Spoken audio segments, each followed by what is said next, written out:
All right, everyone, welcome back to the show. We've got a really significant topic today, one that's been buzzing in the news and, frankly, causing a fair bit of anxiety for a lot of young people and their families. We're talking about the new automated drafting system coming to the United States.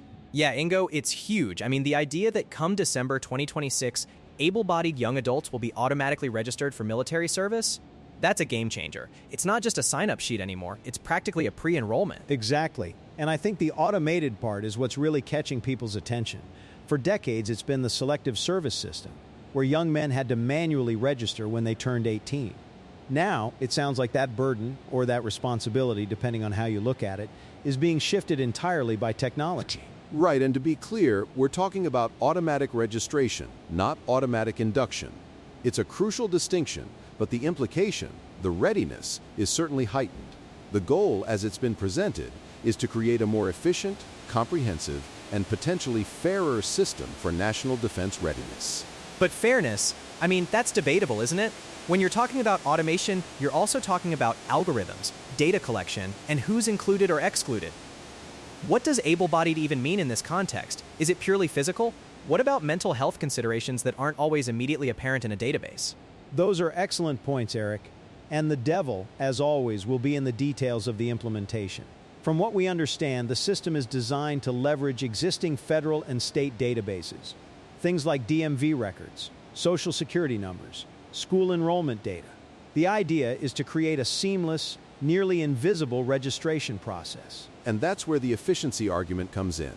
Proponents say it will eliminate the oversight and non-compliance issues that have historically plagued the manual selective service.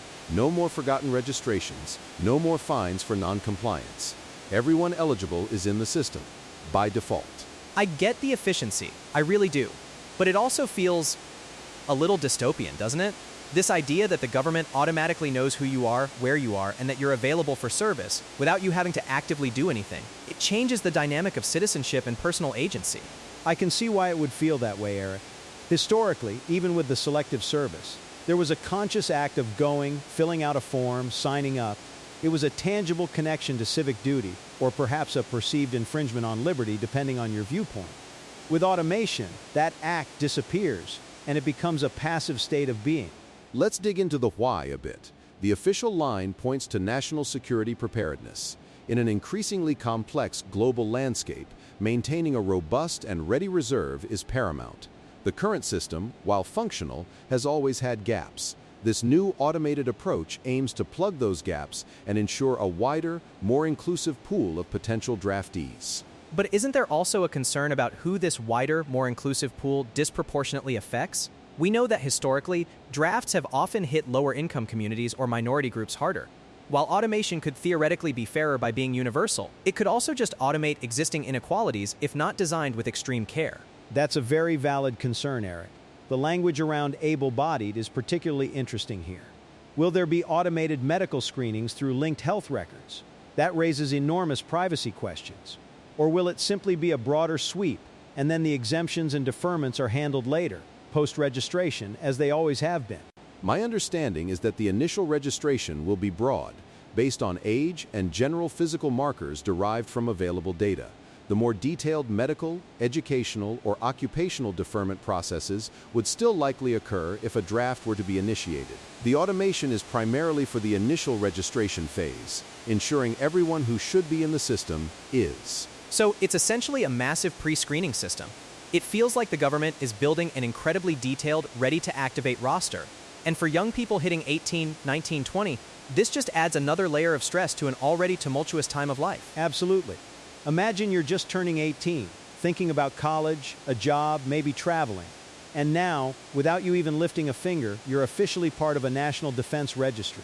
It shifts the perception of what it means to be a young adult in America. And let's not forget the precedent this sets. If the government can automatically register you for potential military service, what else could it automatically register you for down the line? It opens up a whole new conversation about data privacy and governmental reach into individual lives. That's exactly what I was thinking. The slippery slope argument immediately comes to mind.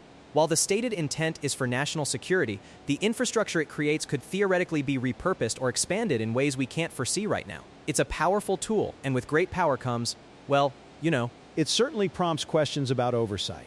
Who will manage this system? What are the safeguards against errors or misuse? If someone is incorrectly flagged as able-bodied, or if their data is compromised, what's the recourse? It's not just a technological challenge, but a massive ethical and administrative one. And the public reaction has been, predictably, varied. Some see it as a necessary modernization, a way to ensure everyone contributes equally to national defense readiness. Others view it as an overreach, an infringement on personal liberty, and a step closer to compulsory service. I think the younger generation, especially, is going to react strongly. They've grown up in a world where privacy is already a huge concern, where their digital footprint is constantly being tracked. Now to have something as fundamental as potential military service tied into that automatic data collection, it's going to hit differently. Indeed, and let's not forget the historical context. The draft has always been a contentious issue in American history, sparking widespread protests during conflicts like Vietnam. While this isn't an active draft, the mere automation of registration brings that whole conversation back to the forefront in a very real way. It forces us to ask, what does national service mean in the 21st century? Is it solely military, or should there be broader options for civilian service? And if we're moving towards automation for military registration, does that open the door for automated civilian service registration as well? That's a fascinating thought, Ingo. Imagine an automated system that registers you for, say, environmental conservation efforts or community healthcare initiatives. It could change the entire paradigm of civic duty. Potentially, yes. But the immediate focus is on the military aspect, and that's where the tension lies. The idea that by simply existing as a young, able-bodied adult, you are now a data point in a national defense matrix, whether you like it or not. And the timing is interesting too. Why now? Is it purely technological readiness, or is there a perceived shift in geopolitical stability that necessitates this move towards greater preparedness? I suspect it's a mix of both. Technology always catches up to perceived needs.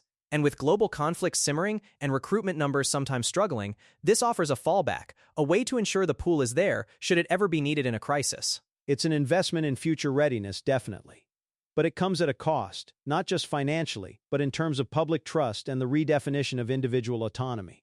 We're essentially moving from an opt-in or opt-out system to a default-in system, with the onus on the individual to navigate any exemptions. So, for our listeners who are young adults or have young adults in their lives, what does this actually mean they need to do? The beauty of automation, or perhaps the concern, is that they might not need to do anything at all. The system is designed to handle it. Exactly. That's the unsettling part for some. You don't sign up, you're just in. The biggest thing is likely going to be staying informed about your rights, understanding the process for any potential deferments or exemptions if a draft were ever initiated, and frankly, just being aware that this is happening. And advocating for transparency. As citizens, we have a right to understand how these systems work, what data is being used, and what protections are in place. This isn't just about military readiness, it's about the future of digital governance. It's certainly a development that will shape discussions around privacy, national service, and technology's role in government for years to come. December 2026 isn't that far away, and it's clear this conversation is only just beginning. It's a huge shift, and I think we're going to see a lot more debate, a lot more articles, and definitely a lot more personal stories emerge as we get closer to that date. It's going to impact millions of young people. Indeed, this automated system, while promising efficiency, really forces us to confront some fundamental questions about individual liberty versus collective security. It's a complex balancing act, and one that every citizen should be paying attention to. Well said, Jim. This has been a really insightful discussion. Thank you both, Eric and Jim, for breaking down such a complex and critical topic for our listeners. And to everyone listening, stay informed, stay engaged, because these are the conversations that truly shape our future. We'll catch you next time.